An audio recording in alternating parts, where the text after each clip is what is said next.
8, 9, 11 महीने के बच्चे जिनके छातियों में गोलियां लगी थी, उनके हाथ में कौन से हथियार आपने देखे? ये मूवी बेस्ड है एक कोर्ट रूम ड्रामा पे। बट क्या आप जानते हो कि रियल में कोई कोर्ट केस होती ही नहीं है। फुल एक्ट और बयान के बाद भी उन पर कोई फर्दर इन्वेस्टिगेशन नहीं हुई, कोई फर्दर क्रिमिनल चार्जेस नहीं हुए। उन्हें बस और बस अपने पोस्ट से रिजाइन देना पड़ा। He was free from everything. हमें इस मूवी में एक कोर्ट केस दिखाई जाती है which is against Reginald Dyer and ये मूवी बेस्ड है एक कोर्ट रूम ड्रामा पे। बट क्या आप जानते हो कि रियल में कोई कोर्ट केस होती ही नहीं है। कोर्ट केस तो दूर दूर की बात है, उनके ऊपर कोई क्रिमिनल चार्जेस भी नहीं लगते। उनके ऊपर होती है तो बस एक इंक्वायरी, बस एक इंक्वायरी। और इस इंक्वायरी को मैं और मेरा दोस्त एक डिबेट फॉर्मेट में आपके सामने दर्शाना पसंद करेंगे, जिसमें I would be playing Reginald Dyer and my friend would be playing chairman person of this inquiry. Thank you. General Dyer, do you admit of open firing on unarmed civilians at Jallianwala Bagh? Yes, I do. I considered it my duty. Did you give any warning before firing? The crowd was illegal and they were gathered over there despite my orders. So you believe a warning wasn't necessary? Yes, my intentions was not merely to despite the crowd. I wanted to strike terror in the hearts of rebels.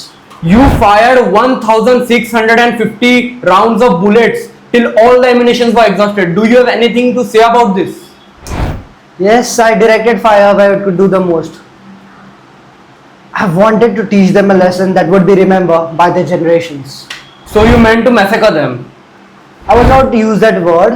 I did whatever was necessary in order to maintain the British rule. If you had more ammunition, would you have still continued firing? Absolutely yes. I would have done even more if I had that opportunity. I have no regrets. Fuck you.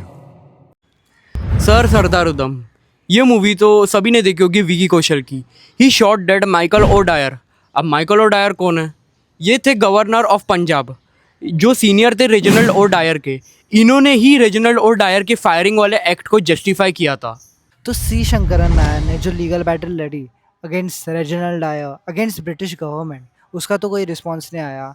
Reginald Dyer was not proven guilty. अब ये सब के बाद अब क्या करते हो? आप क्रिटिसाइज़ करोगे राइट ब्रिटिश गवर्नमेंट को, आप क्रिटिसाइज़ करोगे उनके रिस्पॉन्स को। अब उसके बाद क्या होता है, माइकल और डायर केस करते हैं against C Shankar Nair, defamation case. How can you criticise British government? और उस केस का रिजल्ट क्या आता है?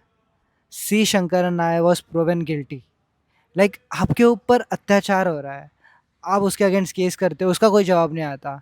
आप प्रोटेस्ट करते हो, क्रिटिसाइज़ करते हो, जो ऑब्वियस है आप करोगे, और आपके ऊपर ही केस होता है और आप गिल्टी प्रूव होते हो उसमें।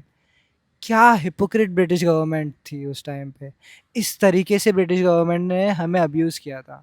ऐसी मूवीज़ रियलिटी के ऊपर बेस तो होती है बट रियलिटी से बहुत परे है। बॉलीवुड है, मिर्च मसाला तो डालना ही पड़ेगा।